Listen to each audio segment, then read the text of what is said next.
Greetings in the mighty name of our Master and Savior, Yahshua HaMashiach. We're coming to you from Essene Boot Camp in Douglas, Georgia, and we're having a real good time, despite the rigorous schedule. And speaking of which, we have Mivakar Daniel Ben Regesh coming up today with one of the most interesting programs that he has ever done. It's entitled, How the Rabbis Subverted the Romans in the Jewish War. And this is part 1 of perhaps 3. I hope you enjoy it. For you're listening to Jackson Snyder Presents, a production of the Vero Essene Yahad and a Hebrew Nation Radio original. Good morning, Professor.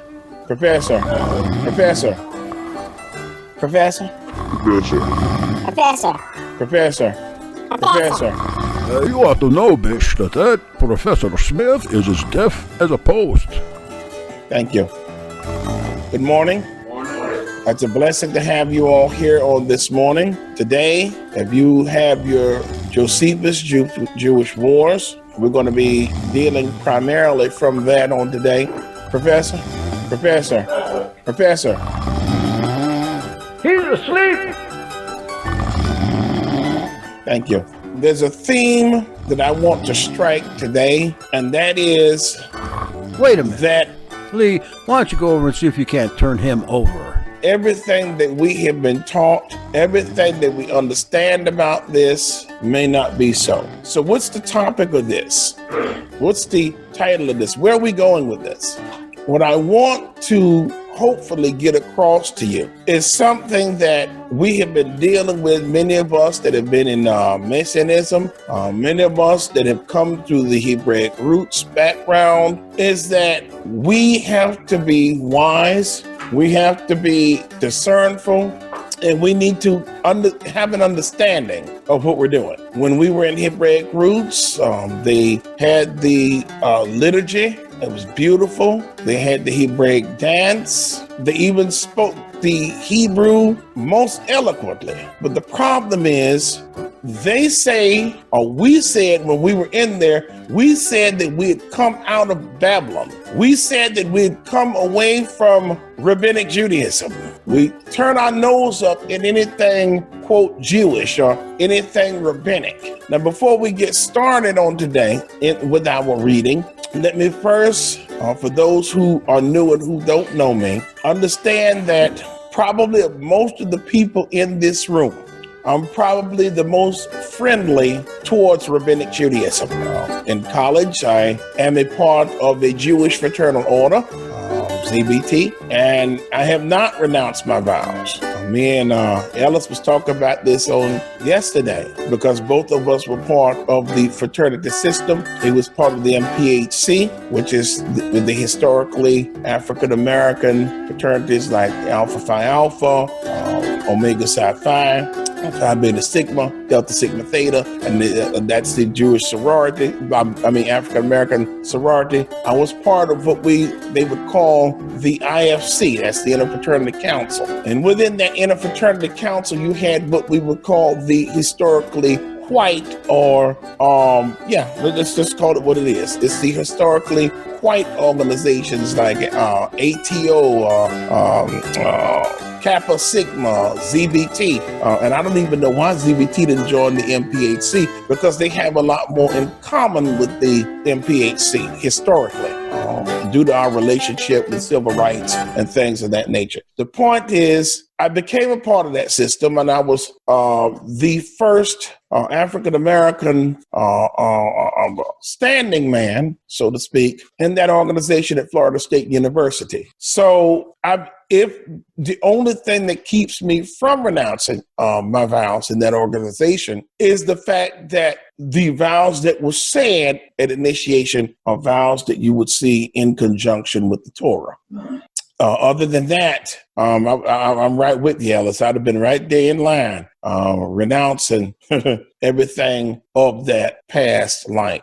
So I still do display the emblems, because those are emblems like the Star of David and things of that nature. I still display the letters because that's Zayin Bet Tov, that has a historical and Hebraic understanding. It's a Zionist order, so it it comes into alignment with what we preach and what we teach. That being said, you see the roots of my friend, kind of familial relationship with Rabbinic Judaism. And as a result of that, I have been able to deal with the rabbinical clergy on an equal basis. And I've been able to get into places within the rabbinical establishment that many people just are not able to get into because of what we believe and how we believe. That being said, I also have come to understand that there are things that we as believers must understand if we're going to go forward in this journey. We must understand that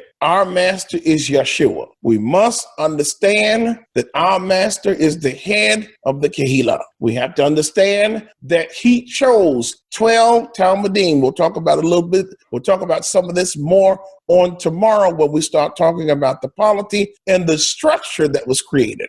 He chose 12 Talmudim, and one of them was the devil. From that 12, a ministry, a general body was created in the earth. I think I was talking to Mark Heston on this morning about what it means to be the legal body of Messiah in the earth. Because right now, while he is among us, he is not among us. He's among us through you.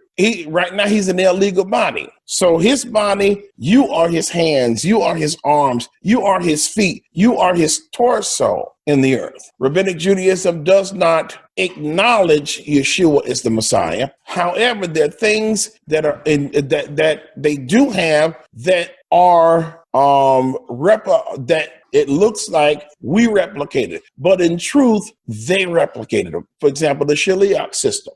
I know several rabbis in the Lubavitch movement, and they are called Shlachim. You can see that even in the Tanakh, that they have Shlachim among in the system of Rabbinic Judaism. While it is correct, it is a perverted form of what we're supposed to be doing, of what Yeshua created. Yeshua created something different, but it was the same. Yeshua also allowed believers, there are believers even now in that system. We're going to talk about some of them on today.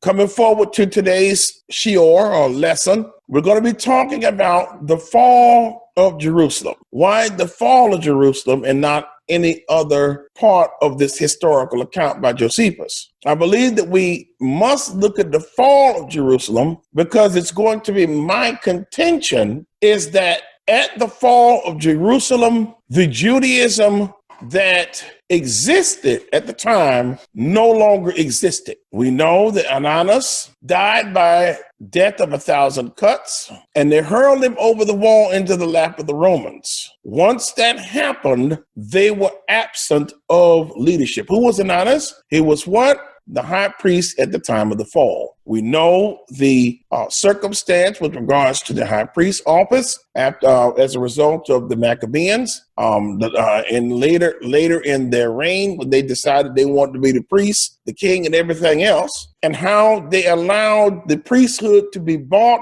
and sold, sort of like a political appointee. For example, Jeff Sessions is the Attorney General. How did he become the Attorney General of the United States? He became the Attorney General of the United States because he was a political hack. In other words, he supported Donald Trump, President Trump, and Mike Pence in their bid to become president and vice president. Once that happened, what happened? He was chosen to serve as Attorney General of the United States, and that had to be approved by the Senate. Once that happened, he is now the Attorney General. It was the same thing.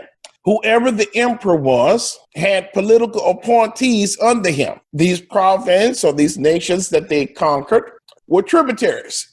And as such, they had the right to go into these nations and set up the leadership the way they saw fit to set up the leadership. And they would set up a king. They would set up the high priest. They would even set up who was allowed to serve in government or not, if they so chose. And so this is the backdrop of what we see here during the fall of Jerusalem. This happened. There was a lot of unrest. Pompey went in there. He took over. There was a period they had continuous unrest. Yeshua comes on the scene. He dies. We move on to 68 AD. Nero's on the throne, and everybody knows that Nero is an idiot. He did things. He fiddled while Rome burned, and yet he blamed it on the Christians or the believers of Yeshua, and that sparked a lot of persecution and things of that nature. Subsequent presidents, such as Lyndon Johnson, in his dealings with the Civil Rights Movement in 1968, comment in Taylor Branch's book, Pillar of Fire, the comment from Lyndon B. Johnson was, quote, "I am not going to sit in the White House fiddling while Rome burns," end quote. And Dr. King better believe that, end quote. What did he mean by that? He took the analogy of what Nero did, fiddle while Rome burned. Lyndon B. Johnson said, I'm not going to just sit here fiddling in the White House while the things happen. The Democratic Convention of 1968, the sanitation worker strike in Memphis, Tennessee, and a lot of the unrest in Chicago and Newark and Watts. So Lyndon Johnson said, I'm not going to just sit around while all this stuff is happening. I'm going to do something about it. Of course, Nero did the same thing. So let's open our books, if you will, and let's get into this. We're going to pick this up, Josephus, Jewish Wars. And what I want to set for you is the environment that led up to the eventual fall of Jerusalem. So we're going to pick this up in book 4.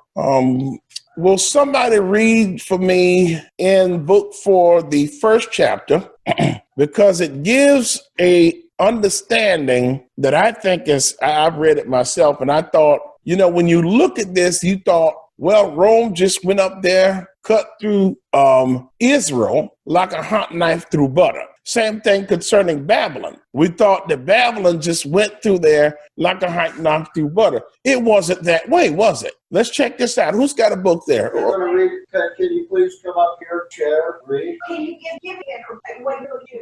Antiquity of the Jews. War of the Jews. I don't know why.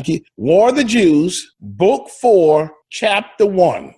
So if you're going to read, come up to this chair next to me. And if you have it, well, come on, why don't you start us out, Marcel? And if everybody have access to a tablet, I would encourage you to do that because we're going to have many readers today because there's a lot of things to be read. You look at it, book 4, and we're going to start in the first chapter. Now by this crafty speech, Mm-hmm. is that right? Yes. Now, is this good enough? Yeah, speak loudly. Now by this crafty speech, John made the zealots afraid, yet durst he not directly name what foreign assistance he meant, but in a covert way only intimated at the Idumeans. Mm-hmm. But now that he might particularly irritate the leaders of the zealot, he culminated Anonymous. Stop for just a second. So when he's talking about who we talking here, the leaders of the zealots, who do we understand to be the leaders of the zealots? Mm-hmm. Gascala. Okay. And what who were the zealots tied to in some way, shape, or form? Go ahead. Yeah, exactly. Okay, continue. That he was about a piece of barbarity and did in a special manner threaten them. Mm-hmm. These leaders were Eleazar, the son of Simon, who seemed the most plausible man of them all, both in considering what was fit to be done and in the execution of what he had determined upon, and Zacharias, the son of Phalec, both of whom derived their families from the priests. Now when these two men had heard not only the common threatenings which belonged to them all, but those peculiarly leveled against themselves, and besides how Artanis and his party, in order to secure their own dominion, had invited the Romans to come to them, for that also was part of John's lie. Stop for a second. So what do we see here? What do you take from that passage there? That in some form, and it goes back to what Eisenman was kind of saying yesterday, that these people were strange bedfellows. There were all kind of deals, and even when Babylon went into Jerusalem, if you look in the book of Habakkuk, what did Yahweh say? I will cause this army to come in here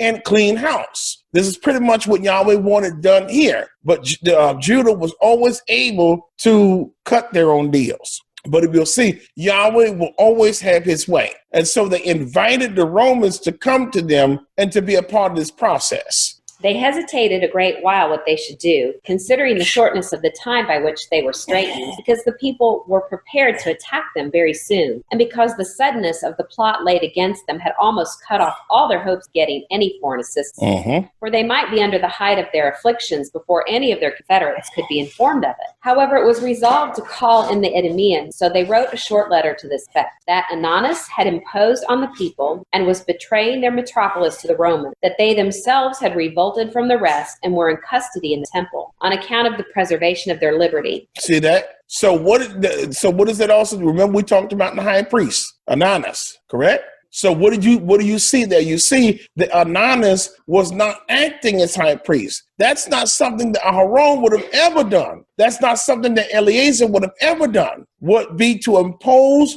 upon his own people. Now you might say, well, is he really imposing upon his own people? Or are they not his people? In some way, shape, or form, keep in mind, it's a political appointee slot, so he may not have even been Jewish. That's my speculation. Go on. That there was but a small time left wherein they might hope for their deliverance, and that unless they would come immediately to their assistance, they should themselves be soon in the power of Artanis, and the city would be in the power of the Romans. Stop. Thank you. So what do you take from that little passage she read? What is the environment? Panic. Go on. Panic, confusion, uncertainty. Somebody said famine. All of the above. They knew that their time was at hand. They knew that an environment was coming into being that would cause this city to be destroyed. One, what do Yeshua say in Matthew 24? He said, Jerusalem, Jerusalem, how I'd love to have gathered you like a hen gathers her chicks. But you refused, you rejected me. And as such, behold, your house is left to you desolate. And that's what happened. Jerusalem, the city that sits on Mount Zion, Yahweh had enough. He's like, I'm sick of you. I've given you multiple times to repent, to change course. I've strived with you, and you just won't do it. So now I'm going to do you like I did your sister, and I'm going to scatter you throughout the earth. Will somebody else pick up chapter 2 for me? Same book. Please come up. And we're going to begin this in the beginning of chapter 2. What we're doing is we're setting the table, letting you see the environment that existed during that time. Come on.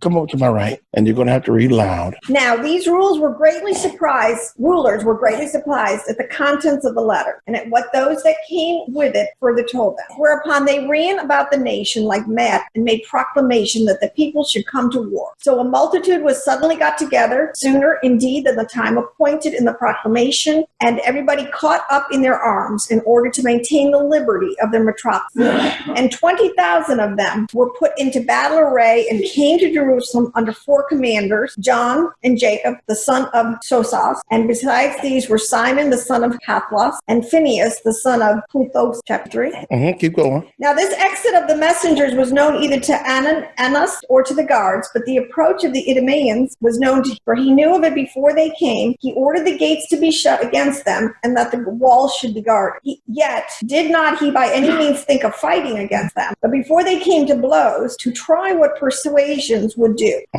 Accordingly, Jesus, the eldest of the high priests, next to Artanis, stood upon the tower that was over against them and said thus, many troubles indeed, and those of various kinds have fallen upon this city, yet in none of them have I so much wondered at her fortune as when you are come to assist against wicked men, and this after a manner very extraordinary. For I see that you are come to support the vilest of men against, and this with so great audacity as you could hardly put on the light, in case our metropolis had called to her assist against our burial. And if I had perceived that your army was composed of men like unto those who invited them, I had not deemed your attempt so absurd, for nothing does so much cement the minds of men together as the alliance there is between their men. But now for these men who have invited you, if you were to examine them one by one, every one of them would be found to have observed 10,000 deaths for the very rascality and offscouring of the whole country. So what is he saying? Anybody? They were the people running Jerusalem were a crowd of socials. Exactly. Lawless. Yeah. The lawless psychopaths. That's all that's left. Is that what you're saying? Yeah, you're going to see that I do believe that in the rabbinic system, or what will become the rabbinic system. See, at this point, the rabbinic Judaism does not exist. It does not exist. Now, they do have a synagogue system in place. There's a temple system in place. But rabbinic Judaism, as we know it now, does not exist. Continue. All right. So it says, talking about these army who have spent in debauchery their own sustenance, and by way of trial beforehand have madly plundered the neighboring villages and. So what were they doing? Lawless. They were lawless. They were abusing of their own people. This is the same thing that caused Judah to go into Babylon in the first place. That's correct. So wait, are you saying that you think the army's made of Idumeans? That particular army there is made of Idumeans. That's factual. We just read it. Certain factions in Jerusalem called on the Idumeans. That's correct. Who are Herodians to come up there and help them. Mm-hmm. All right, and that's who this army is. That's correct. Not Jews. No. This They're half Jews. Well, Because the Maccabees forced them here. All right. But they're standing outside the walls of Jerusalem as this back and forth is going on. The people that were supposed to let them in didn't let them in. exactly. And there's big consequences for that. Exactly. We got the rebels inside Jerusalem. We got the Idumeans Outside. Jerusalem. Exactly. An earthquake and all kinds of stuff. And that's exactly. So you have, just like Dr. Snyder said, you have all these different groups. Rebels inside, they control the inside. Idumeans outside, they control the outside. So you see and I believe that Yahweh did all of this. Why did he do all of this? Because he said, I finally had enough. You guys want to play with me? I will clean the whole place out. And the only way to do this is to make sure that nobody can escape after a certain amount of time. Thank you. Anybody else wants to read? Let's move forward in this. That was chapter 3, correct? I know. Let's skip forward to the next chapter. Who else wants to read? In 1 second. You want to come forward? Come on, Greg. Come on. You got a strong boy. Chapter 4. Come over here to my right. These guys are doing a good job of reading. Stay right here next to me. I'm trying to Now the king's wife loosed. Is that how it starts? I'm actually going to go. Chapter 4, War of Jews, right? Book 4, chapter 4. Book 4. And what we're doing is we're setting up the environment. We're looking at all the different people that came together. We're looking at what the political climate is. We know that the political climate, it's a mess. We know you have these different factions. Each group has their own little dominion. And this is how, let me know when you're there. Are you there? Well, I've got book 4 here. I'm trying to find chapter 4. Okay. Oops, sorry, trying to turn fan. If we get on each other's shoulders, probably. There we go. Okay. I think. And now 2 of the legions had completed their banks. Go on. Okay. Now 2 of the legions had completed their banks on the 8th day of the month of Laus. That's not 4. Okay. I'm having trouble. You having trouble? Yeah, finding this. Okay. So many different versions of it. Well, let me have somebody else read this one. Go ahead. Come on, Ellis. Chapter 4, book 4, chapter 4. All right. Thus spake Jesus, yet did not the multitude of the Idumeans give any attention to what he said, but were in a rage because they did not meet with a ready entrance into the city. The general also had indignation at the offer of laying down their arms and looked upon it as equal to a captivity, to throw them away at any man's injunction whosoever. But Simon, the son of Catlis, one of their commanders, with much ado quiet the tumult of his own men, and stood so that the high priest might hear him, and said as follows: I can no longer wonder that the patrons of liberty are under custody in the temple, since there are those that shut the gates of our common city to their own nation, and at the same time are prepared to admit the Romans Romans into it, nay, perhaps are disposed to crown the gates with garland at their coming, while they speak to the Idumeans from their own tower and enjoin them to throw down their arms which they had taken up for the preservation of its liberty. Stop. Thank you. So what does it look like here? It looks like a city that has become schizophrenic. They're ready to open the gates of the city to the Romans while asking the Idumeans to throw down their arms. You got brother against brother, family against family. You have the rebels inside the city doing what they can do to control their little area. You are listening to Daniel Ben Regesh, Mivakar of the Essene Yahad of East Tennessee, speaking about how the rabbis outsmarted the Romans in the Jewish war. You have anybody that will speak up or speak out against this type of abuses, they're being told what? Shut up and we're going to lock you up. You see, this reminds me of the Syrians. When the lepers went out to the Syrians, no, it wasn't the Syrians. It was the Syrians, but they went out with lanterns and shakers. It was Yitro, and they shook and they made it look like a great army was coming. And the Assyrians, they ran away. And some of them killed each other. It looks like the same thing. It's a spirit of confusion, a spirit of disunity that's being allowed concerning Jerusalem, because Yahweh's objective is that he's going to oversee the overthrow of Jerusalem. And it puts what Dr. Snyder talked about into great context about the book of Revelation, because a lot of these things that we're about to see in the next 2 days or 3 days, it puts a lot of this stuff in perspective. And you see some of this happening right now. Things that people would not normally do, that would not normally allow. We look at this with hindsight and we're like, well, why did they do this? Why did they do that? They don't have the common sense. Kind of moving forward a little bit, this ends up with Vespasian's army coming through there. And if you look at some of the early chapters in this, you're going to find that it wasn't necessarily easy for Vespasian's army to get to Jerusalem. Some of this because of the landmass. You had to go through there, you had to climb, and you had to fight these people. And these people were fighting back. They were not going out like little girls. Some of these guys were there to fight for what they thought was theirs. That's all well and good, but what was their problem? Their problem is they were out of step with Yahweh. They were out of step with his plan for their lives. As a result, they lost. And that's the history of our people. When we were in step, we prospered, we were successful, we grew, we created families.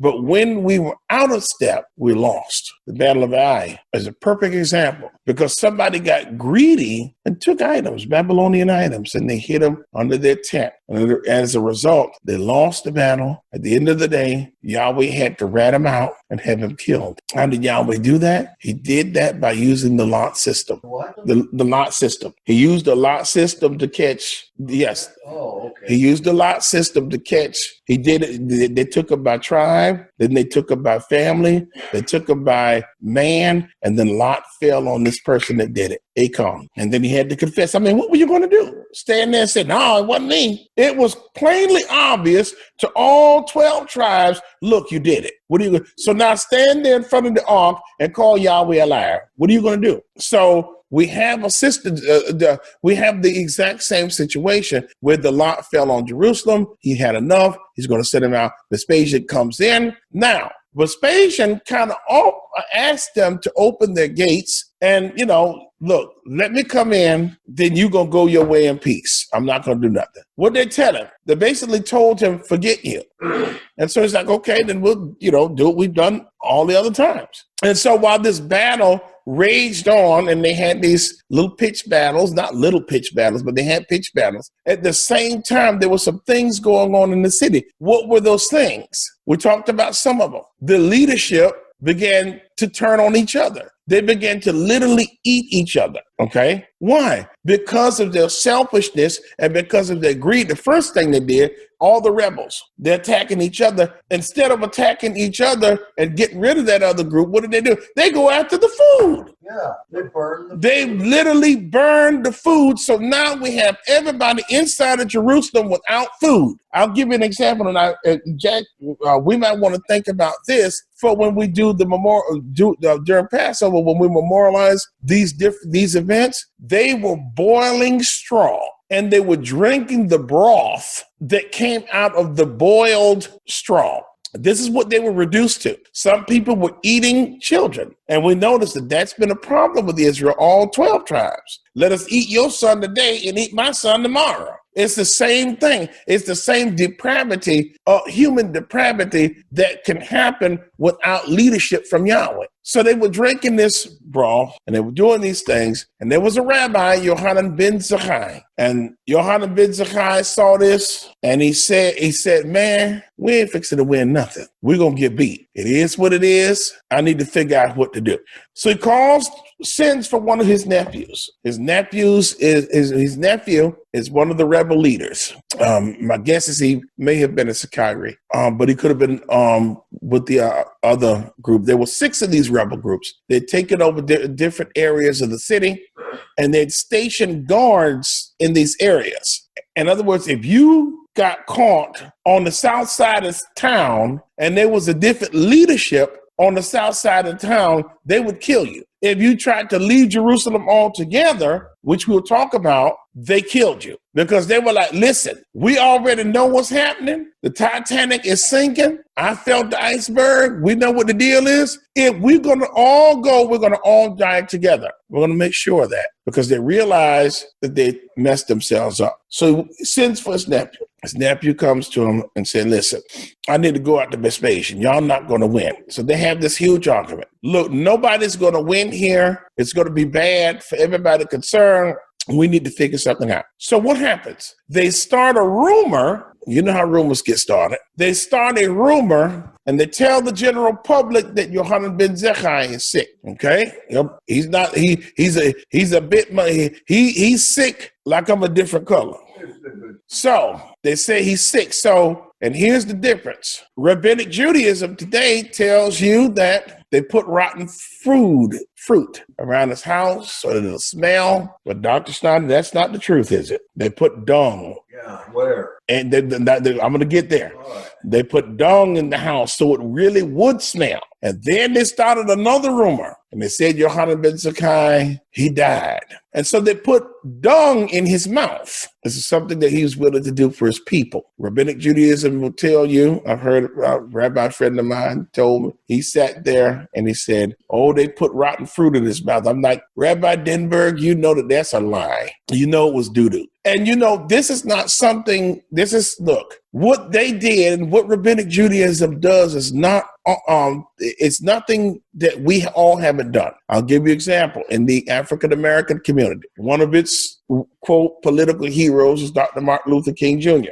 And since his death, we have lauded Dr. Martin Luther King as this patron saint of sorts. But if you examine the writings and the books about Dr. Martin Luther King, what do you discover? 1, he was a democratic socialist. 2, he was a womanizer, clerical collar and all. He was a womanizer. The FBI got it all on tape. And in a few years, those tapes will come out. And so it's something that not just that Rabbinic Judaism does, but in the African-American community, it has been done. Another good example was O.J. Simpson. Everybody know O.J. killed that man and he killed that woman. Everybody knows that. But what have we done? We've taken the narrative of the story of the account so that it doesn't look so bad. We could preserve his football career. We say, oh, maybe it wasn't so. Or maybe something else happened to cause it. We do things to try to pretty up the picture. And this is what they've done with Rabbi Zakkai. Rabbi Yohanan ben Zakkai is what we know of as the father of Rabbinic Judaism. So yes, they put doo-doo in his house, and to get him out of the house, they put doo-doo in his mouth. What was I was going to say, you never got to why. And Who's doing this? First of all, the nephew or the associates of Yohanan ben Zakkai are doing this. Why? Because the goal is they need to get him out of the city to Vespasian's army so that he can come up with terms for their existence. Okay? That's correct. That's correct. Anybody that talked about surrender was killed. Anybody that tried to go out of the city was killed. We're going to talk about that in a minute. Just on behalf of the Pharisees. That's correct. Not the people. just who are you trying to spell? Spell whose name? What rabbi are you talking? Yohanan ben Zakkai. H-I. Yeah. So, and he's the founder of what we know of as Rabbinic Judaism. Okay. Now, Jack, you had something that you wanted me to deal with. Well, I just said that he was speaking only on behalf of Pharisees. That's correct. Nobody else. He wanted to strike a separate deal. That's correct. And this is the people that were his followers told him that they're going to check your breath if we try to smuggle you out as a corpse. That's correct. And that's why he ate Doo-doo. manure, so he would smell in his mouth like he had decomposed. That's correct. Already was decomposing. And now let's move on to that part that he's talking about where people were leaving the city. And they were leaving the city in coffins. The leadership had already gotten the hint. Remember John the Immerser? When the leadership came down, when he was doing mikvah baptisms for people, he said, "Oh, you brood of vipers, who warned you to flee from the wrath that is to come?" I believe that he was talking about this period. And so the leadership was leaving the people in the city to die at the hands of all these other groups, and they were getting in caskets, and they were leaving the city. So here's what happened. They reported that he died. Okay, we got to have a lavaya. So they put him in the coffin, they get the doo-doo in his mouth, and they get everything going, and they close the casket, and they put air holes in the casket so that he could still breathe. This would happen in the case of another rabbi during the British occupation. His name was Rabbi Jacobi. And bad things tended to happen everywhere Rabbi Jacobi was. So the British, they take him, they bring him into Jerusalem, and they said, "You're under house arrest here in Jerusalem. We can't have you in your hometown." Because every time we look up, something bad happens. Somebody's dead, something gets blown up. We have to bring you into town so we can watch it. Rabbi Jacobi wanted to go home. Goes to the one of the officers there, and they say, "Rabbi, I can't have you going back home. You're a problem. I need to watch you." So they invoked this same method that Yohanan ben Zakkai is about to use to get him out of Jerusalem. I mean, they had paid mourners and true Talmudim. They was there raking their cheeks on the way out of town. And the officers asked, "Well, who's in the casket?" "Oh, it's our dear Rabbi Jacobi." But the officer never put two and two together. He said, "What are you talking about? I just saw the man yesterday." "Oh, he went home and died." Well, they let him go. Mistake number one. When by the time the British knew it, something else was blowing it up. Eventually, they ended up killing him at the end of the day. But so they put Zakkai in this coffin, and they have this long funeral procession. They get to the gates of the city, and of course, you know it's guarded by the rebels, one of the 6 rebel groups, and they say, "Who is it?" "It's Rabbi Yohanan ben Zakkai." And they said, "Okay, that's cool. Let's make sure he did," because by this time, the rebel groups had come to understand that the leadership was fleeing town in coffins. So they created a new policy. And what was the policy? We're going to make sure that people leave here good and dead. So let's stick a spike in there so that we can make sure he's dead. Well, the nephew was the head of the procession, and through a lot of negotiation and wrangling, they were able to get Yohanan ben Zakkai out of town without having to go through being stabbed with a spike. He comes to Vespasian's army, and Vespasian is kind of irritated. As I told you, I had you read some of these chapters, and you see the political climate in Jerusalem. You see the violence, the lawlessness that is the tribe of Judah right now at that point. And so he's like, "Well, why are you coming to me now? I'm fixing to beat you. You know you're in trouble. Now all of a sudden, here you come.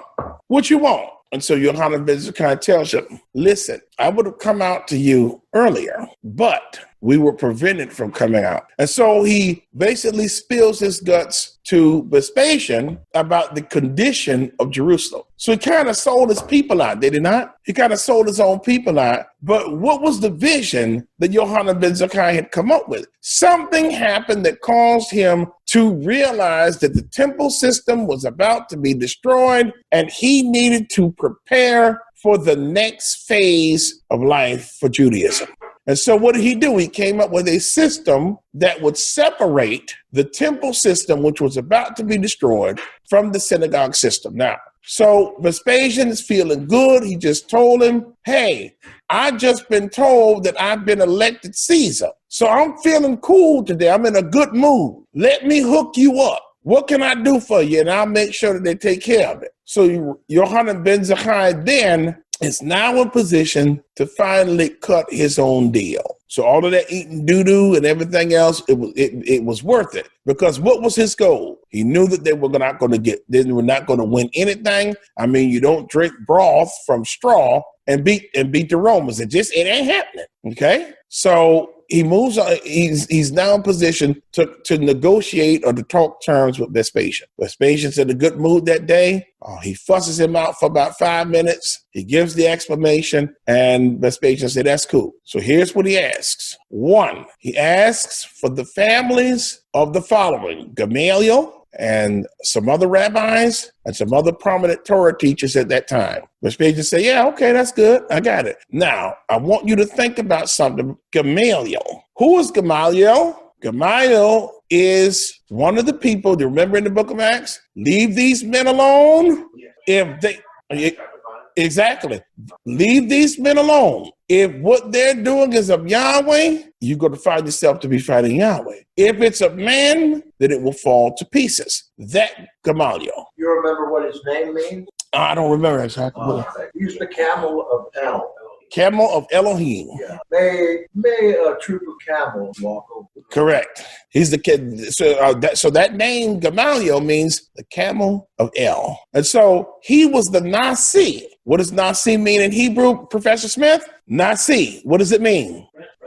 Exactly. So he was the president of the city. I personally believe that Gamaliel was a believer. Okay. And this is one of the reasons why I'm highlighting him is because Gamaliel is one of the families that Rabbi Yohanan ben Zakkai asked for. Normally, when the Romans went into a city that was as problematic as this city is, what do? You go in there, you clean it out, you start with leadership. You kill the leadership, you kill the family of leadership, and you take the resources. Same thing happened with Nebuchadnezzar. Nebuchadnezzar went in, and what did he do? You remove the current leadership, you take them over to Babylon among these people that were taken. And that's maybe another teaching I'd like to do later on is, who is Daniel? Why was Daniel taken in this first group? Because there's something to that. And so they did the same thing. So it was not unusual to have the Romans about to do what they're going to do. Okay? Mm-hmm.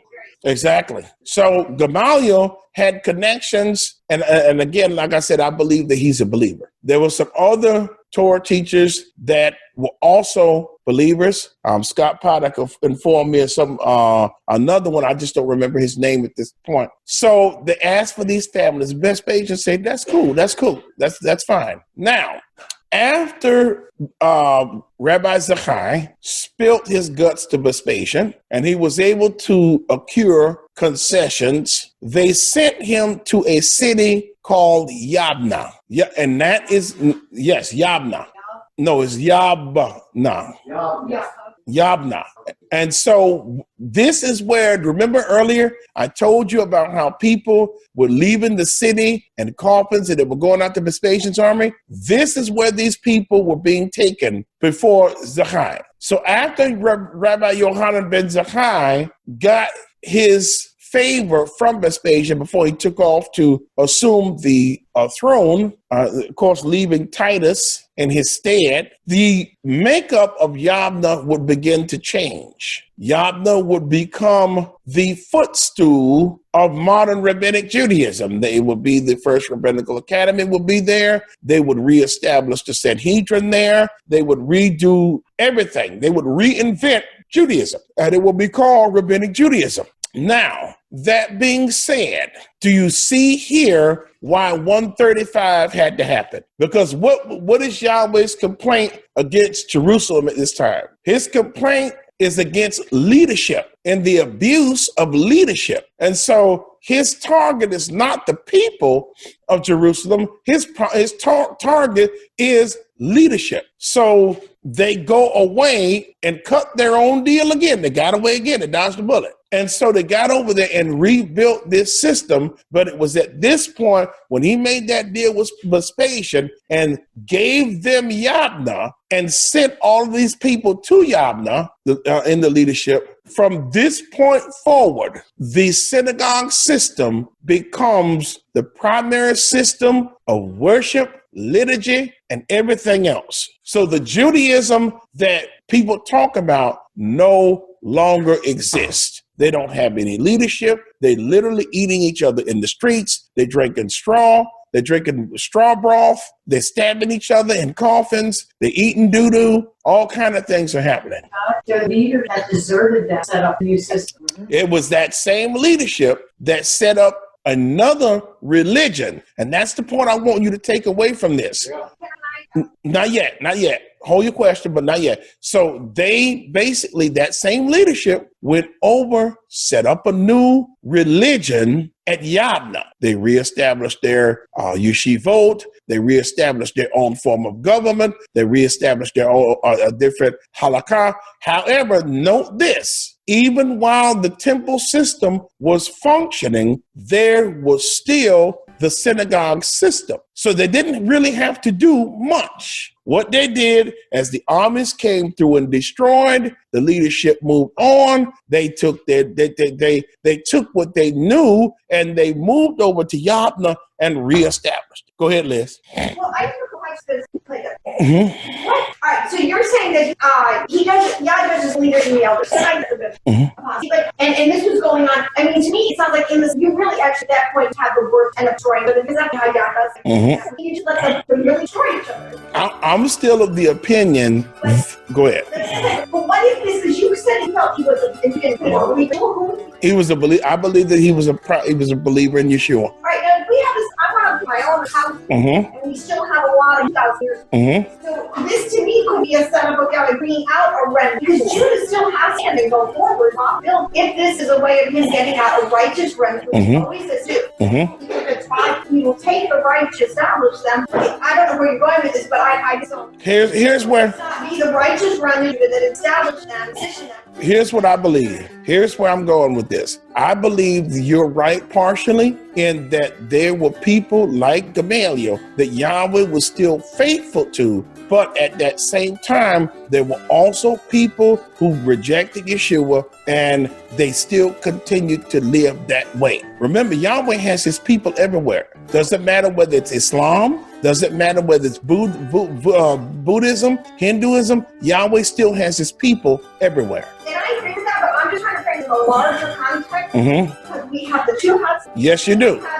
They, in my their time, they judge life for them. And still going to observe a remnant for them. He did. In my mind, in that he's doing that in all of this. There's remnant, but because to me, I think Judah. To me, this is where in the larger Messiah ben Joseph is coming for the lost, the Gentiles. That's correct. So the Jews who are, and it's always a small number again, still has to them as an entity. Absolutely. For many generations. Right. But he needed to remove the leadership from office because it was the leadership that caused them to be in the situation where they were in the first place. But that's Hold on now. Huh?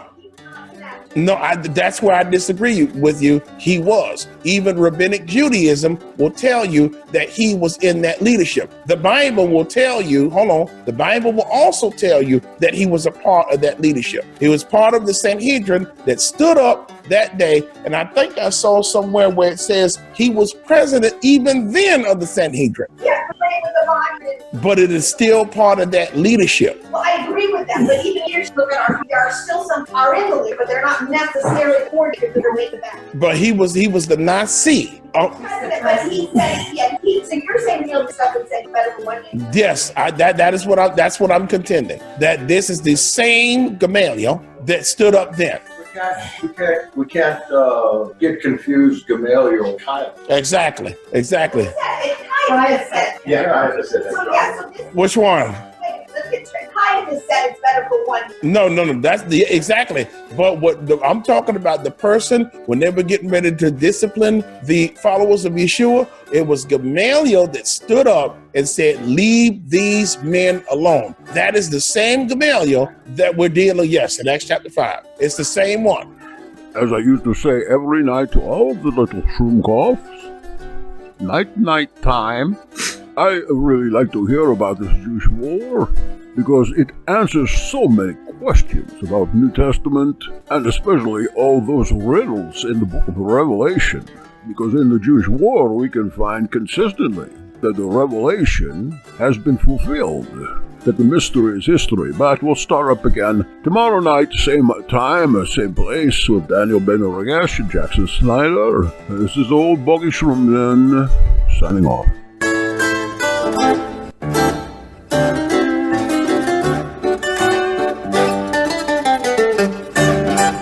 We have Mivakur Daniel Ben Regesh coming up today with one of the most interesting programs that he has ever done. It's entitled, How the Rabbis Subverted the Romans in the Jewish War. And this is part 2, perhaps 3. I hope you enjoy it.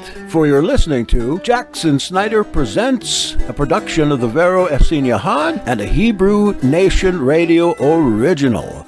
Rabbinic Judaism has twisted the narrative at times, but they need to also accept responsibility for things that were done. Gamaliel was the president of the Sanhedrin. Gamaliel was also the president of Jerusalem at that time, okay? He was the Nasi. Even Rabbinic Judaism, the rabbis will also admit that. See, we're still doing that. We're still trying to make reasons for why things were lighter on them. But listen, he brought his people out just the way when they got carried away into Babylon, he carried Daniel away in chains in the first group. Daniel was a righteous person, was he not? Daniel went into chains. Gamaliel was the president of the organization there. Guess what? Daniel was brought out to Yabna. Okay, Gamaliel. He was brought out to Yabna along with some other righteous people that were still there. Okay, so and I think that's one of the things we're going to have to really deal with is that Rabbinic Judaism at this time was not created yet. So what was it? They were leaderless. They were leaderless. They had the leadership had left. It was every man for himself. So the thugs came in and took over, and they started just killing each other or abusing each other. Now I believe that when Titus finally went in there, all of the righteous people were gone. Yeah, this last right, so But what I'm trying to say is everybody that went into Yabna was not righteous. Everybody that went in there, because if that's true, why did 135 have to happen? It was huge. It was huge. But the Yabna was a place where they were organized. There Exactly. And what it was before Yohanan ben Zakkai stood before Vespasian, it was kind of like a prison city where they sent people who were like POWs or who were in protective custody. That's where they sent them. But after Yohanan ben Zakkai stood before Vespasian, then it was a place where they could reorganize. Isn't that interesting? So you have an environment where another religion is being created. A man-made, they took elements of the truth and they made their own image. And we'll talk about that on tomorrow. Are there any more questions? So the leaders, Not all of them. Some of them were some of them were so bad they had to get cut up in pieces and thrown over the wall. that was very similar prior. That's correct. So there was weapons. Exactly. That's my and that Recreate way. exactly. Oh, exactly. Wouldn't you think Exactly. really being on That could happen. However, I'm not there yet. I'll be honest with you. I'm not there yet. That's okay. That's why. Anybody else have any questions? Yes, sir. President Trump. Just said Yes, sir. sum all that up, bring one. Yes. It's mixing, tagging all over Europe, North America. When I'm military, the only man. That's correct. Nancy Pelosi, I'm talking, they salute Nancy. Oh, you kidding? And I said, no, if that was me, I'm sorry. I would not I'm sorry. throw me in jail. I'm only. And that's the way it's supposed to be. So, kind of bring, where are we taking this as we are now? What we have is something so sort of similar, but it's a different situation. I don't believe that Yahweh has judged the United States. I believe that the United States will get its act together. We're going to have to go through some calamities. I believe that any judgment that we're going to receive is going to be more corrective judgment. In other words, you might have to have a missile land in downtown Los Angeles before you can get your act together. You might have to have another 9/11 for you to hit your knees. Okay. The people in Washington, they have their own ways. I think President Trump is doing a good job. Is he going to make mistakes? Absolutely. Absolutely. He's going to make mistakes. Do we have people that might be doing some things that are not right? Absolutely. It happens in any administration. But all in all, I believe that the fundamental difference is Yahweh himself said, listen, I'm sick and tired of you. I've been trying to hook you up for a long time. You just go you saw what I did to your sister and you didn't even blush and you did even worse. So I'm going to send you away on a vacation. And that's what happened with them. Not once, but twice. And they were able to preserve themselves by cutting their own deal. And many of them think that they're going to be able to do that this time. Yes, and they thought that they were going to be able to do that. But in the end of the day, and that's why Yohanan ben Zakkai went out there. Because he thought, look, if I get out there and if I just talk to him. Same thing with Nazi Germany. If I just get over here and talk to Hitler, maybe I can reason with it. If I just talk to homeboy, maybe we can stop what's happening. But there are times where Yahweh has had enough and he needs to get them to go into the diaspora with everybody else. And guess what? That's where they are. And it may be possible, but it may not be. But it's the same thing. Liz? Absolutely. And one house is already gone. Oh, I believe that as well. Well, see, we're going to talk about that. Well, that's true. But the problem is Judah has, for the most part, have not received that correction. They still call Yeshua a mamzer. See, let me tell you why that doesn't work. When Yeshua died, he opened up the door for not just us, but he opened up the door and said, listen, I'm the door. That means Judah has to come through this same door that I have to come through. Now, what are some of the advantages that Judah has? I'm going to use a sports reference. Judah know what it's like to be on the team. They know what it's like to go through tryouts. They know what it's like to go through selections. They know what it's like to have to be on the roster. The 10 tribes, we lost that ability because we were so bad. At least we were more honest. We were so bad, we had to go away and be led away with fish hooks. That's how bad we were. Okay, we were the first to come in and the first to go out in chains. So what I'm saying is that Judah, we in the Messianic mind, we have emotionally reserved some special place for Judah. While Judah is still the apple of Yahweh's eye, right now they, like us, are still under judgment. Now, if they come into correction, that's cool. And there are a lot of people that are in the Chabad movement that believe that Yeshua is the Messiah. That's what I'm telling you. Those are the fruit of what you see Gamaliel here and other people, because they allowed for that Yahweh allowed for that strain to stay there so that they can be saved in the end. So that's what I believe. That's the way I see it, is that Judah is still under correction and Judah is still having to deal with issues just like we in the 10 tribes are. I mean, we are referred to as what? A half-baked loaf.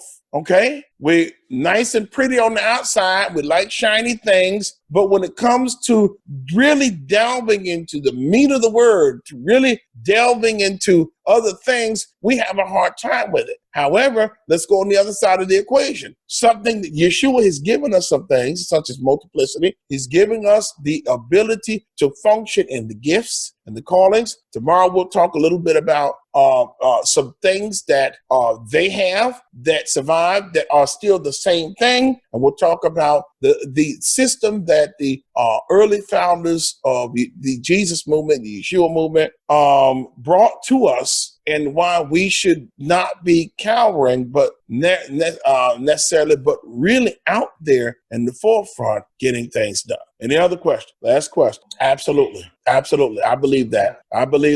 And absolutely. Because of what you, and it says that, go back to the book of Devarim. What does it say? I didn't choose you because you look pretty. I didn't choose you because you was righteous, because truth be told, you guys are a mess. I chose you because I, who am sovereign, decided to choose you. And he is going to do something. But the first thing we have to do, and this is one of the reasons that the Jewish people really respect me. I don't know why. But one of the things that, they will tell you in my time when I've walked in their palaces, I have always been honest with them and not put up with their stuff when they give it. Okay. There's some good people there. I love them to death. I pray for them every night. But when I be in there shopping and Rabbi Denberg's there shopping, the truth of the matter is it's like two armies. One army's over here, one army's over here. These two guys come to the center and they talk and we go back to our armies. But he asked me a question one time. He's like, what do you want with this? Why are you here? I said, the same reason you here. I said, tell you this, young man. I said, you guys better figure out what we're going to do, because very soon you're not going to have that choice. I said, people like me, I said, look at me. I'm here with a head covering. I'm here wearing tzitzis. That child of yours who's in the buggy right there is going to remember that this Schwartz was talking to you for an hour and a half in the grocery store. Why, Daddy, he looks like us. He even talked like us. The chief rabbi over there in Chattanooga, when I met with him for the first time, he said, I want to know who you study with. How come you know the lingo? How come you know how to act in the house of Judah? Who do you study with? I ignored him. Why? Because there's sometimes that we have to hold on to things to the vest so that we can have that witness, okay? Anybody else? Last one. Very good. Thank you for your time and your attention. Thank you.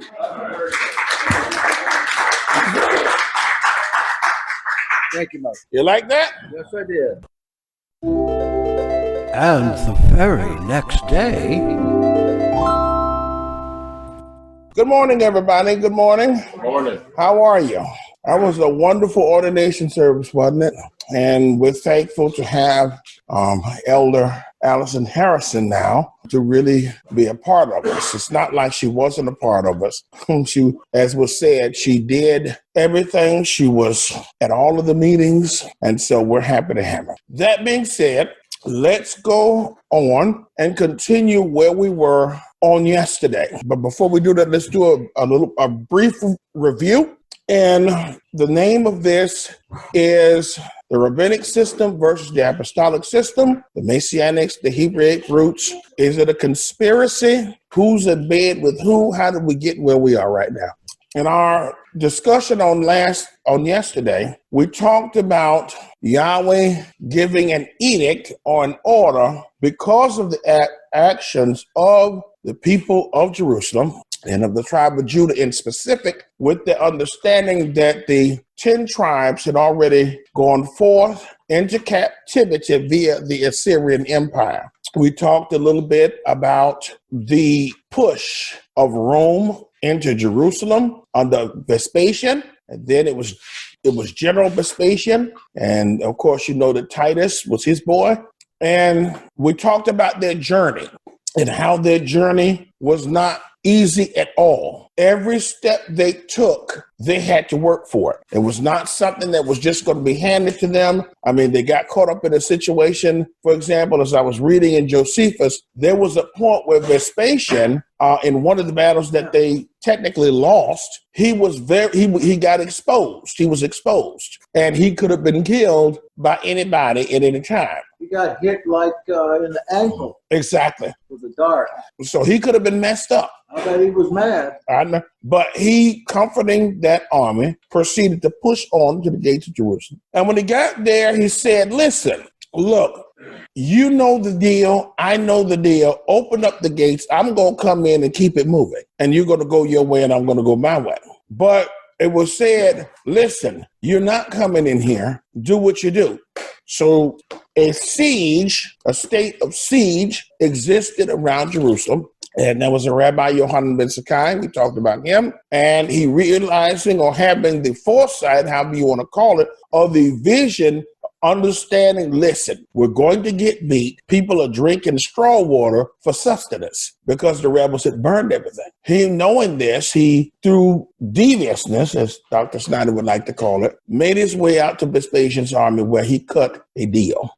We talked about that deal being granted because simply Vespasian was feeling good. He had just been elected Caesar. Nero had died. And the Senate had elected him to serve in that capacity. So before he left, he granted these wishes or these requests of Rabbi Yohanan ben Zakkai. And those requests were to save the families of Gamaliel and several other Torah teachers at the time. 2, to allow the city of Yabna to be where anybody that they asked for, or anybody who was in leadership, were to go to kind of resettle. And I don't remember what the third one was, but there were 3 requests, and all of them were honored. So Vespasian, feeling good, he takes off back to Rome, and here's where we pick up.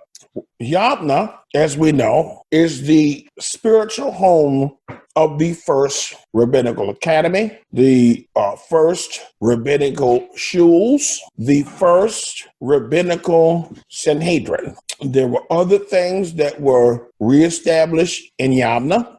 And it was established or reestablished, if you want to call it that, because everybody in the leadership knew that the temple system was about to become defunct. Once General Titus got in there, he was going to lay the lumber. And in the city, once he got in there were some things that were forbidden. They forbade Shabbat. They forbade the Moedim. They forbade kosher eating. They forbade a lot of the things that was everyday practice in Jewish life, but not in Yabna. Yabna, they were allowed to observe Shabbat. They were allowed to observe the Moedim. They were allowed to have rabbinical students come in and study because Rabbi ben Zakkai knew that this was now going to be the place where Rabbinic Judaism is now going to be created. That being said, as I said yesterday, do you now see why 135 AD happened? Hadrian understood what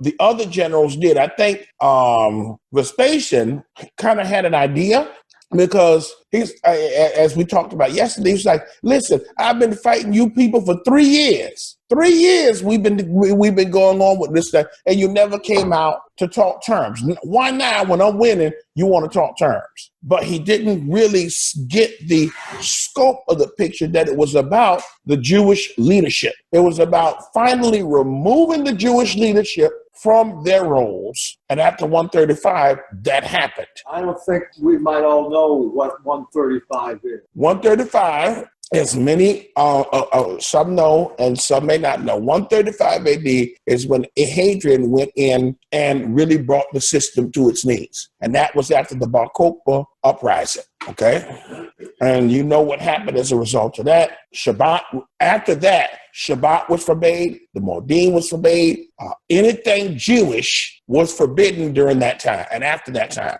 As I said earlier, because he understood what the real problem was. The other one said, oh, it was a geopolitical situation. Let's go ahead and beat their behinds and we'll be done with it. We may impose some sanctions. They'll deal with it. After a while, we'll kind of go light on the sanctions depending on who the person is. Not this time. And this is what's supposed to happen. 135 is what's supposed to happen here in 70. Yahweh had decreed, just like he decreed for Nebuchadnezzar, and you could go into the book of Habakkuk and you can read what the decree was. Now, Yahweh relented when the prophet Jeremiah said, listen, go out and surrender to Nebuchadnezzar's army, and you will be allowed to hang out for a little while. So while there were sentences of death and destruction, there were also reprieves, as people said, well, what are we going to do? Well, what do you think? But in 70, there was no. Yeshua said, he said it in Matthew chapter 24, Jerusalem, Jerusalem, how I would love to gather you and protect you. And then he told them, there shall not be one stone that will not be thrown down. Okay.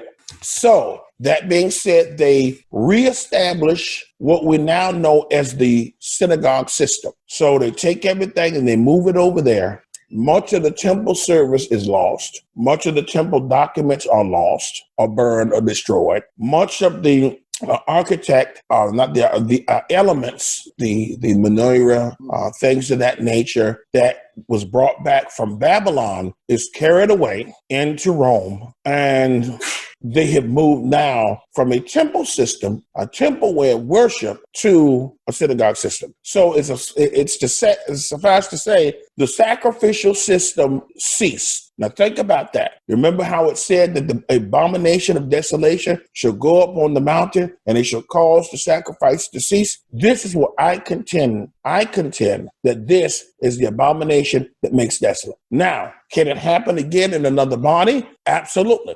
Can they build a third temple? I believe that they can. Do I believe that it's going to be Islam that's going to go up there again and do that? Personally, I do. I believe that part is going to happen again. So, but it's not going to be to the extent that we think it is. So they build community and they begin to send people out.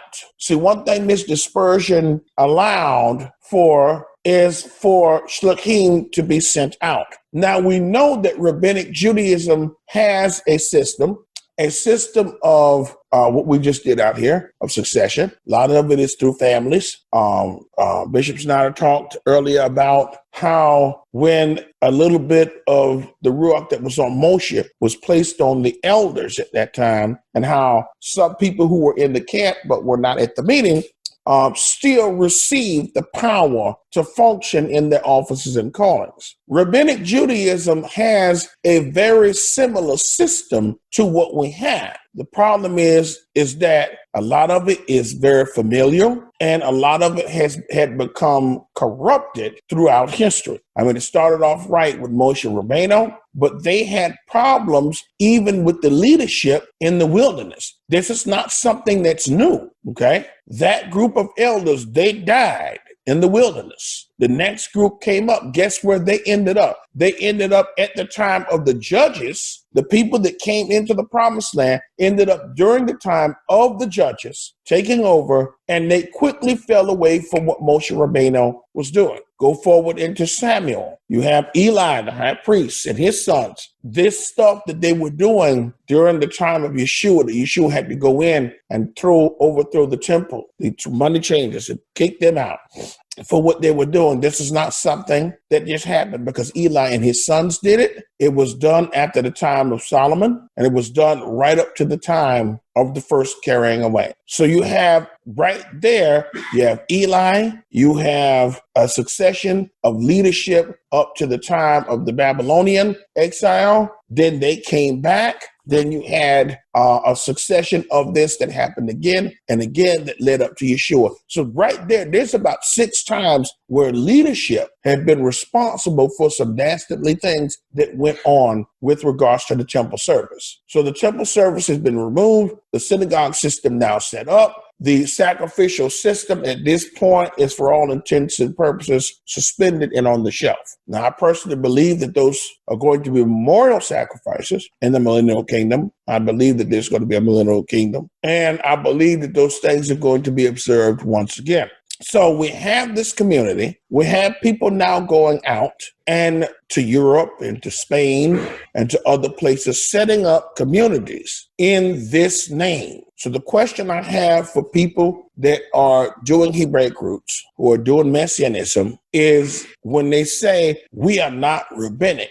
If you're not rabbinic, then what are you doing? Because as I said on yesterday, the system of first century Judaism no longer exists. It no longer existed because the temple system was destroyed. The documents were destroyed. The elements were taken away. So when everybody that went over into Yavna, and I still believe that everybody that went over into Yavna came together to create another religion, and that is called Rabbinic Judaism, okay?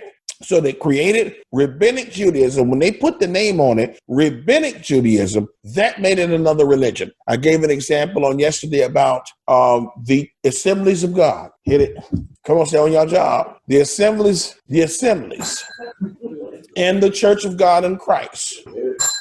For all intents and purposes, they are the same denomination. What happened? A political shift happened in 1905 that went all the way up until 1911, where there was a split. There was a black ward that was created, and the assembly stayed where they were. And it happened because of segregation. They are the same religion. But when Kojic made that decision to remove, they formed another religion. It looks the same. The clerical garb is the same. The speech are the same. It's the same. The giftings are the same. But there are some fundamental differences that they have. For example, I found out the other day, I don't know any assembly's body that has their founders or their well-known leaders entombed in their facilities. Do you? You guys that are familiar with them?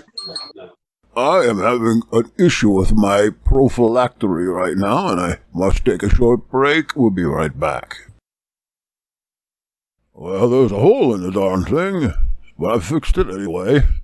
I was able to find a rubber glove down there, one of those latex gloves. Substitute it. It is a dangerous thing, to pop a hole in your prophylactory. But I think that the rubber in this glove is much thicker, and I'm very sure, having put it on with a rubber band, that I'll make it through the rest of the show without any problems. Thank you for waiting. I found out that Bishop Charles Harrison Mason, Bishop Mason, and I used to walk into that place. I knew Mason Temple up one side and down the other. I never knew that he was interred there. Him and Joseph Patterson, Sr., and Gilbert Earl Patterson are interred there. That's another religion. That's much like the Lubavitch, a Christian version of the Lubavitch. And it showed those guys there laying a wreath at the tomb of these gentlemen. Is it like in a cemetery, or is it in the church basement? No, it's below the church. It's below the main sanctuary. So they're interred there, and I don't know what they expect to happen. So they're interred there. So that is another religion off of the assemblies. Same thing with Rabbinic Judaism from, I would call it Temple Judaism. It looks different, but at its core, it's the same. And that's what we have to understand. So when we go into many of these Hebraic roots or Messianic congregations, we are dealing with Rabbinic Judaism. And what they're telling them, it's Orthodox Judaism with Messiah. The question I have for them is, what does that look like?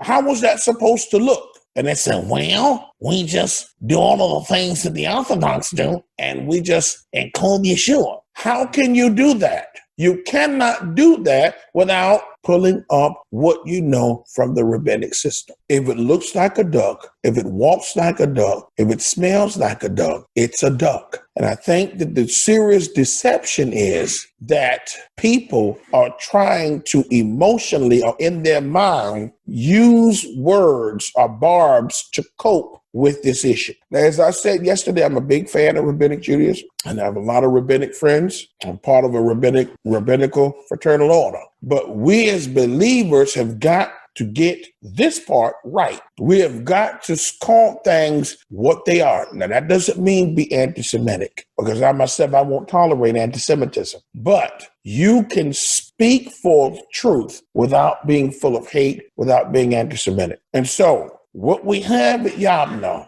is the same thing that you have in Memphis, Tennessee. It is the same thing that you have in Rome, the Vatican. It's an area where that particular religion is studied, it grows, and then it expands out to have that teaching go all over the world. Yeshua talked about that. What did Yeshua tell him? You'll go all over the world to make a convert. But then when you get done with them, you done made them twice the child of hell. Now, what was he talking about? Was he talking about Jewish people? Absolutely not. What was he talking about? He was talking about the weights, the unnecessary burdens that they put upon their students. Talked about that in Matthew chapter 23. Woe to you, scribe, Pharisee, hypocrites. You're supposed to be purveyors of the family, but then you create these laws or these statutes that burden the family. Woe to you, scribes, Pharisees, hypocrites. You strain at a gnat over stupid, silly, Talmudic stuff, but you won't even do the weightier matters of the Torah, like love Yahweh with all your heart, mind, and your soul. Love your neighbor as yourself. You know, there was a rabbi that said that when the two temples, it was during Tisha B'Av, and that's where they memorialized the fall of these temples. The first one being by the Babylonians, the second one being by the Romans, which we are talking about here. And he said the first one was destroyed because of idol worship.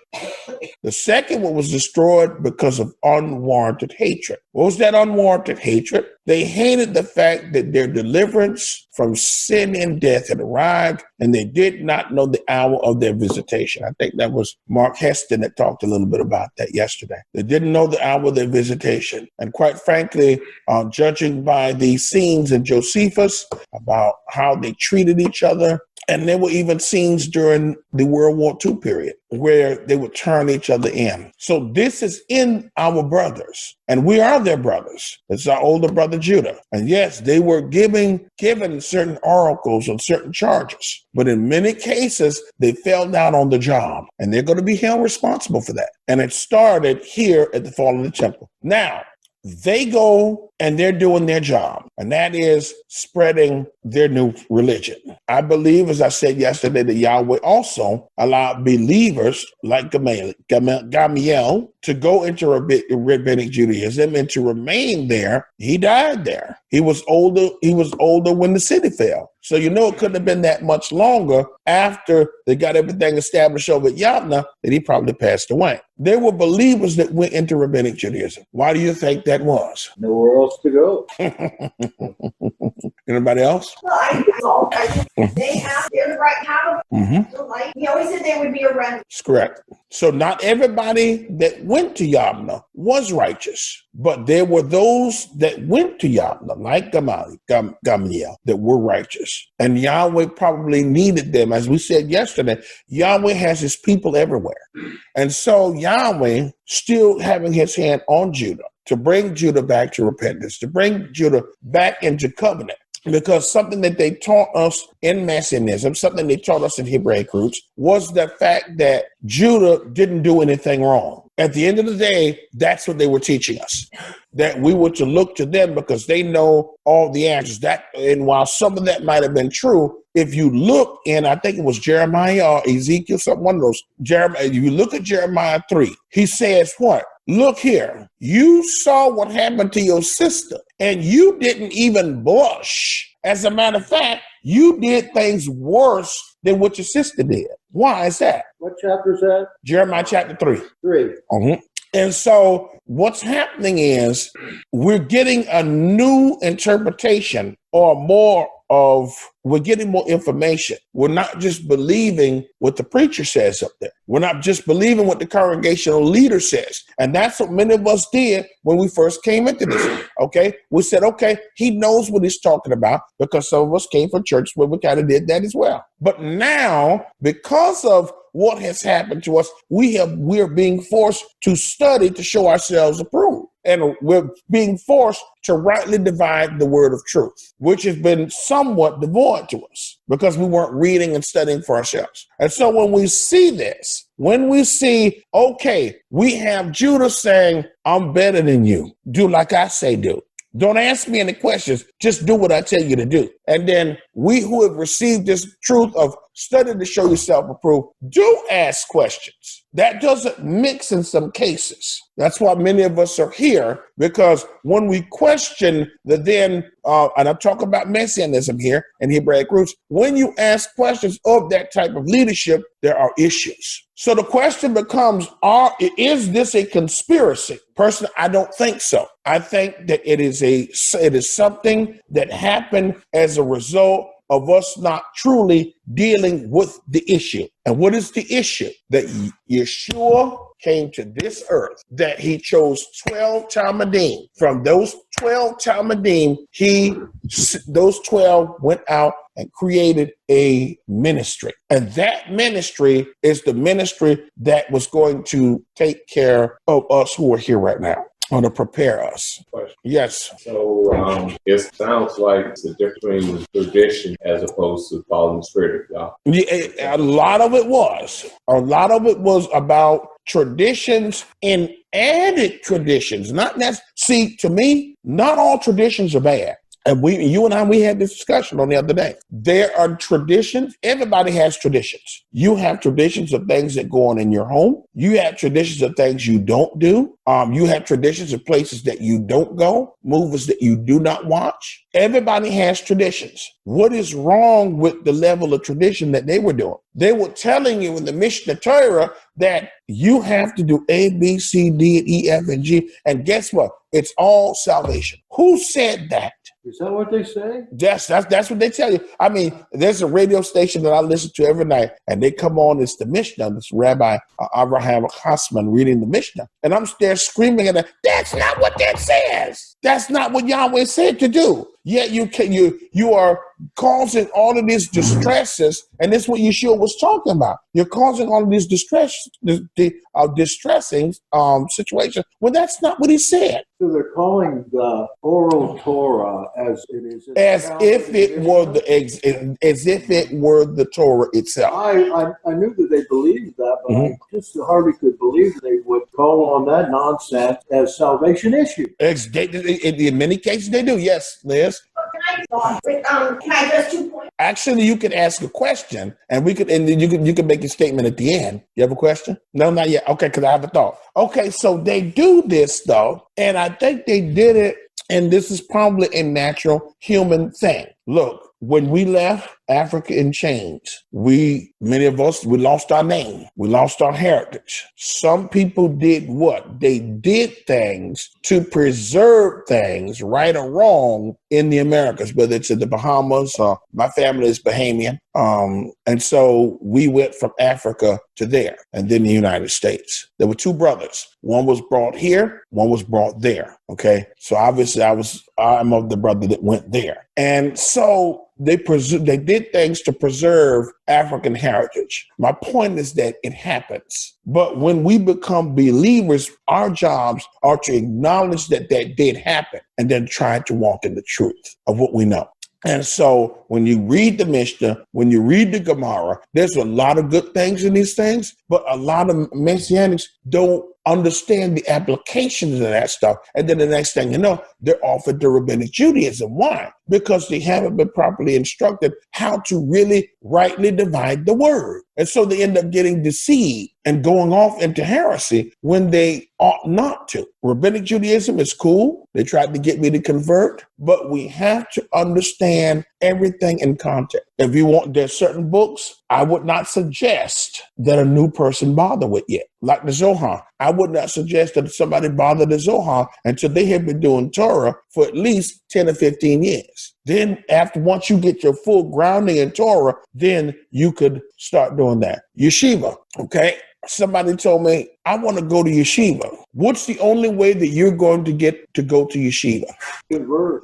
You're going to have to become a part of that system. And a lot of people think, oh, well, I can go and be a part of that system and I can still believe in Yeshua. It doesn't work that way. The young rabbis, like my friend, he's a good kid, but he's no idiot. And the first thing they're going to do is stand you before the Batadim and say, start denying. Yeah. Start denying. Why? Because let's say somebody like me, he already knows. I told him, listen, I'm a Nazarene. Oh, you're a Nazarene? I thought y'all was all dead. I'm like, no, we're not going anywhere.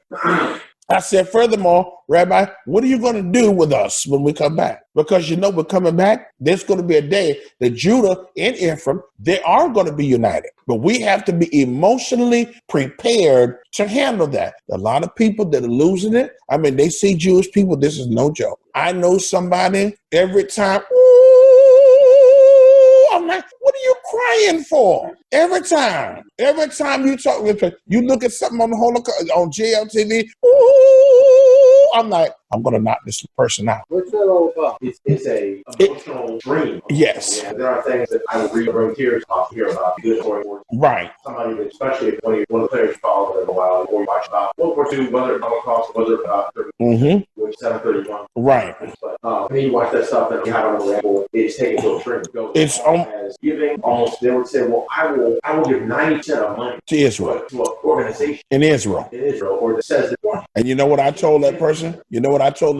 That's why you're always going to be broke, because it's not wisdom. And what it is, it's almost like the white guilt. That's exactly what it is. It's the same spirit. And that leads to a spirit of idolatry, because as I told you yesterday, these Jewish people want to be left alone. They want to be left alone to live their lives. And some of us are so, we want to be so accepted by them. First of all, it's not time yet. That's something we have to recognize right now. You cannot force time, because this is a Yahweh-led project. Yahweh said, I will bring back, I will build, I will restore. You are so right. And we are trying to, many cases, restore something that we have no business. I mean, you ever been a fixer? You know how fixers are sometimes? I mean, sometimes there are problems that will exist that will solve itself if you leave it alone, but not a fixer. A fixer will go in there and they will try to fix it. And then the next thing you know, it's messed up 7 ways from yesterday. And I'm like, and you sitting there looking at them like, if you had just left it alone, everything would have worked. Like, what's the matter with him? And it's so frustrating sometimes to work with a fixer, because you're like, no, leave it alone, leave it alone. What are you doing? And it's the same thing here. And so we have to realize that they have a system that Yahweh allowed them to put in place. But now let's talk a little bit more about what Yahweh has given us. We have to deal with the truth. The Yahweh, knowing that this was going to happen, sent his son, Yeshua. He had a 3-year ministry or a 3.5-year ministry, however you believe it. During that time, he was discipling 12 people. One of them was a devil. He died. He was buried. He rose from the dead. But before he rose from the dead, what did he do? He completed the work that he started in those individuals. Those individuals would go on to become the apostles. Now, through Jackson's teachings, that the apostles went through a lot. That early Jesus movement went through a lot. We know him. We know Yeshua. We know his friends. We know his family. We know the apostles, and we know what they did. And I think in many cases, a lot of us got disconcerted because we feel in many cases we lost. They lost. Amen. According to the papers, it looked like they lost. They died out, and here we are sitting here looking at each other, trying to discover the historical Yeshua. But I submit to you today that it's already there. The system is still in place that Yeshua put in place. You have to dig. Some places you have to go into the churches to figure it out. I mean, I came into the Hebrew Messianic movement, and I was told, get rid of all that church stuff. That's okay. I was cool. I chucked it right out the door. No problem. Put on the head cover, put on the scissors. Then I come into the Yahad, and this brother over here tells me, oh, by the way, did you know that the structure that you was under for 30-something years is the structure that goes back to James? I'm like, you're kidding me. I was chasing around behind something that was not mine. Now, what I mean by that is that the Father is working with us slightly different different than how he's working with Judah. It's like I give that young William a toy, and that toy is only for William. It's designed for William. What's your other child's name, Sherry? Then I give Jordan a toy, and it's specifically designed for Jordan. But yet, William wants to take the toy that's designed for Jordan, and he wants to use it in the way that the other toy was designed for him. And that's what I believe that we're doing. Nobody's saying that Judah is left out in the cold. Nobody's saying that the 10 tribes are left out in the cold. What I'm saying, we're all going in the same direction. But we have to understand that because of things in our lives, Yeshua is dealing with us in a different way, but the same way. He's dealing with Judah in a different way, but the same way. The system looks the same. Do you know that they have, I think I talked about it a little bit yesterday, they have apostles. This one guy that I was telling you about, he's an apostle. He's an apostle of who? He's an apostle of not Yosef. He's Menachem Mendel Schneerson. Okay? All of those people in the Chabad, they are apostles. All of those rabbis. You might have somebody that's in Breslov. They're apostles of who? Nachman of Breslov. You see my point? In Rabbinic Judaism, just like our system, we have apostles, we have prophets, we have teachers, we have pastors. They have the same thing. It's done a little bit different because it's all done by, let's say in Rabbi Denberg's case, his dad was a rabbi. So when Yossi Denberg became a rabbi, his dad laid his hands on Yossi. Yossi has 7 sons and 3 daughters. He laid his hands so far on 3 of his sons. There's 4 more still in the pipeline. They're coming out very soon, and they'll be in the midst of the mess. The point is, the right of succession was passed down through that family. Now, I came into the Yahad. Somebody laid their hands on Jackson. Jackson laid his hands on me, and I laid my hands on someone else. You see the difference? You see how that different? While it looks different in the application, but it is the same thing. One is familiar. One is according to the gift of the Spirit. And I believe that a lot of us have shied away from that structure, from that system that we have been given. Yeshua gave us this system. He gave us this system to help us in the diaspora. And maybe that's what a lot of our problems are, is that we're trying to take a toy that was designed for the older brother, and we're trying to play with it ourselves. Yeshua gave you the toy that was designed specifically to help meet your needs. Go get your toy. Go get the gadget that's specifically for us. We have a history. We have forefathers. We have a structure. We have an order. The order that we're trying to use in many of these Hebraic groups, Messianic, and other congregations are the design of Rabbinic Judaism. That's why we here in the Vero Essene Yahad, we have taken it upon ourselves to rewrite our liturgy to fit us. I mean, we have a committee on liturgy and holy services, and we don't throw the baby out with the bathwater. I said, listen, I'd like you guys to take things, but you can't go past AD 70. Anything past AD 70, you can't do. But there are things that are old. There are older things that you can find up to Essene literature that you could put in this, because we're creating a Haggadah. We're creating a prayer book for the Yahad. And they're going to have daily prayers in it. They're going to have Shabbat prayers. They're going to have prayers for the Moedim, because we are spread out, believe it or not, until we come to a point where we can all be together. We are spread out. And this is one of the ways that we can encourage one another. It's not so much that it's old. It's that we're looking for what's authentic. Absolutely. That's it. So you want authentic Essene literature in there. Because when you stand up and say, Vero Essene Yahad, you are saying that you are different from the establishment. And if you're saying that you're different from the establishment, I should not be able to open up your liturgy and see Rabbinic Judaism. And that's what Messianic Judaism has done. That's what Hebraic Roots has done. That's what the independent Messianic movement has done. They have opened, I mean, every time you open up the same liturgy. So he gave us that structure to preserve us in the diaspora. We need to embrace that structure. So what? They set us on fire. So what? They fed us to the lions. What did he say? Does he not know how to to cause us to rise from the dead? We've got to get over the emotional scars of losing, because we didn't lose. What did he say? To die is to gain. He tells us, lay down our lives for one another. Here we are on the precipice of a new frontier. And that new frontier is to embrace that apostolic system with the right of succession and to embrace. But now, guess what that's going to cause? We're going to have to deal with the Paul issue. Because without Paul, you don't know about any of this stuff, which pushes you further back in the hole. So Paul, Yahweh uses Paul, I believe, to bring a lot of these things out. Was he perfect? Was he a murderer? Yes, he was. Did he do this? Yes, he did. Did he do that? Yes, he did. Was he redeemed? I'm going to say yes, he was. Because why would my Elohim allow him to go through so much only for him to be a fraud? But that's neither here nor there. The fact is, you have a lot of preserved writings from Paul that kind of gives you a glimpse into what the body is to look like. Same thing with our other forefathers, James and Peter, John. As a matter of fact, my surname is the two sons of Zebedee. Of course, they killed them early. They killed them really quick. I think the first part of Acts, they got rid of them, didn't they? Yeah, Regesh means contention.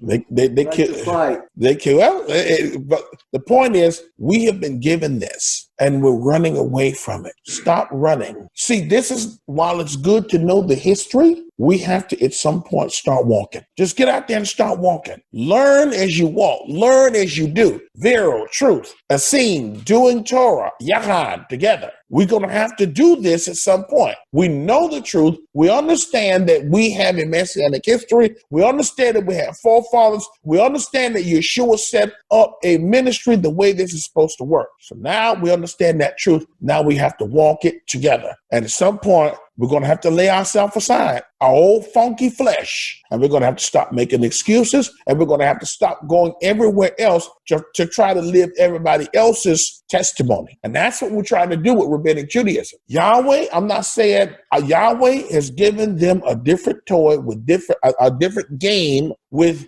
different ways for their game to function. And we're trying to go over there and figure it out. We try to act like them, we talk like them, the Torah and the Manera and all this other stuff. That's not what he gave for us. I know full well how exciting this story is and how fervent Bishop Regesh speaks it, but we must go. Goodbye from Jackson Snyder Present.